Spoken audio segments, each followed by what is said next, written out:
எபிரேயர் 3வது அதிகாரம் 5வது வசனம். மோசே பணிவிடைக்காரனாய் அவருடைய வீட்டில் எங்கும் உண்மை உள்ளவனாக. மோசே குறித்து வேதம் சொல்லுகிறது, மோசே ஒரு பணிவிடைக்காரன்.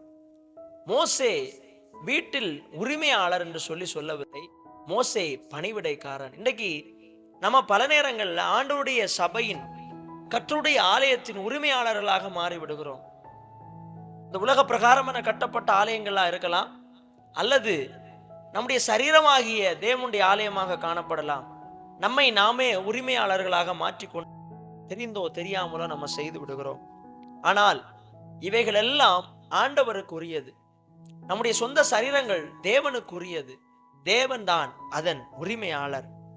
நாம் பராமரிப்பாளர்களாக கர்த்தரால் வைக்கப்பட்டிருக்கிறோம்.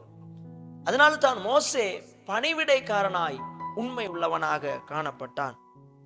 பல நேரங்களில் இன்றைக்கு கிறிஸ்தவ சபைகளில் ஒரு 100 ஆத்துமாக்கள் சபைக்குள்ளாக கடந்து விட்டதென்றால் 200 பேர் வந்துட்டாங்கன்னா நம்ம உரிமையாளராக மாறிவிடுகிறோம். நம்ம சொல்லுகிறோம், நாங்க தான் நம்ம இந்த சபையின் உரிமையாளர், சபையின் போதகர், சபையின் ஊழியக்காரன் என்று சொல்லுகிறோம். அதல்ல உண்மையான விஷயம். எப்பொழுதுமே உரிமையாளர் நம்முடைய ஆண்டவராக இயேசு கிறிஸ்து. நாம் தேவனால் வைக்கப்பட்ட ஒரு பணிவிடைக்காரர்கள்.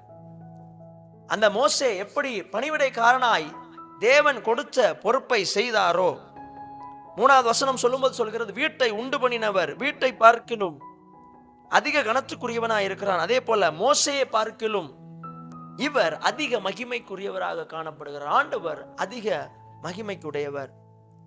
நாம் பல நேரங்களில் தேவனுக்கு கொடுக்க வேண்டிய மகிமையை இந்த உலகத்துக்கு கொடுத்து கொண்டிருக்கிறோம்.